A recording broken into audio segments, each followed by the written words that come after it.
నమస్తే Telangana Shyam Telangana social activist go back Marwad అయితే యుద్ధం ఇంకా ఆగలేదు. సో దీని గురించి అయితే అడిగి తెలుసుకుందాం. సో నమస్కారం అండి. నమస్తే బ్రదర్, ఎలా ఉన్నారు? బాగున్నానండి. సో ఏంటండి ఇది తెలంగాణలో ఇది ఏందో కొత్త చర్చ ముందుకు వచ్చింది, మార్వాడి గో బ్యాక్.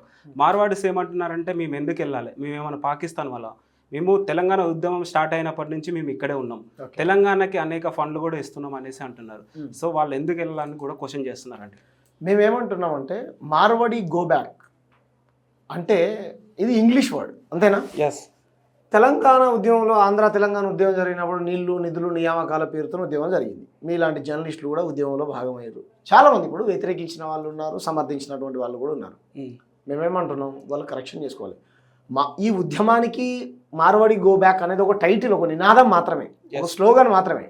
కానీ మీరు వెళ్ళిపోవని మా ఉద్దేశం కాదు.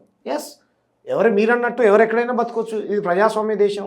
డాక్టర్ బాబాసాహెబ్ అంబేద్కర్ రచించిన రాజ్యాంగంలో మనందరం భారతీయుడు కాశ్మీర్ నుంచి తమిళనాడు వరకు, ఈ కన్యాకుమారి వరకు ఏ మూలన ఎక్కడైనా బతకొచ్చు, ఎక్కడైనా ఇల్లు కట్టుకోవచ్చు, ఎక్కడైనా వ్యాపారం చేసుకోవచ్చు. కానీ ఈ దేశంలో ఇన్ని రాష్ట్రాలు, ఇది అంతా ఒకటే దేశం అయినప్పుడు ఇన్ని రాష్ట్రాలు ఎందుకున్నది? ఈ రాష్ట్రంలో ఇన్ని జిల్లాలు ఎందుకున్నాయి? ఈ జిల్లాలో ఇన్ని మండలాలు ఎందుకున్నాయి? ఈ మండలాలలో ఇన్ని గ్రామాలు ఎందుకున్నాయి?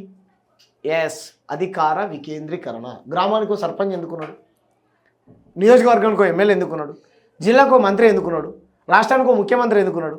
మీకు అర్థమైందా? Yes yes. మీ ఛానల్ చాలా ఛానల్స్ ఉన్నాయి, మీ ఛానల్ ఎందుకున్నది? ఎస్, అందరికంటే ఒక మంచి విషయాన్ని మా ఛానల్ చెప్తుంది. మేమేమంటున్నాం, వాళ్ళు వెళ్ళిపోవాలంటలే. మా ప్రాంత బిడ్డలకు మీ వల్ల అన్యాయం జరుగుతుంది. మీరు తెలంగాణ ఉద్యమం కంటే ముందు ఉండొచ్చు, 350 ఏళ్ల కింద వచ్చి ఉండొచ్చు, మేము కాదని అంటలే. కానీ ఈ భూమిపుత్రులం కదా మేము, ఈ నేలపుత్రులం కదా మేము. మా తాతలు ముత్తాతలు రక్తమాంసాలు ధారపోస్తాయి కదా. ఈ నేలని మేము ఇది చేసుకున్నాం, దొరలకు భూస్వాములకు వ్యతిరేకం కొట్లాడినాం కదా, నైజాముని పైజాం ఓడగొట్టినాం కదా, బ్రిటిష్ వాడిని అన్ని జరిగినాం కదా. దేనికోసం? మా వీడియోల కోసం. తెలుగు మాట్లాడేటోడు కదా, ఆంధ్రలో ఎవరు తెలుగు మాట్లాడేటోళ్ళు కదా, మన అన్నలే కదా, మన రాసే తెలుగు కదా, వాళ్ళు కూడా రాసేది. మరి ఎందుకు విడిపోయినాం? ఆంధ్ర తెలంగాణ రాష్ట్రాలకు ఎందుకు విడిపోయినాం? అభివృద్ధి కోసమే కదా.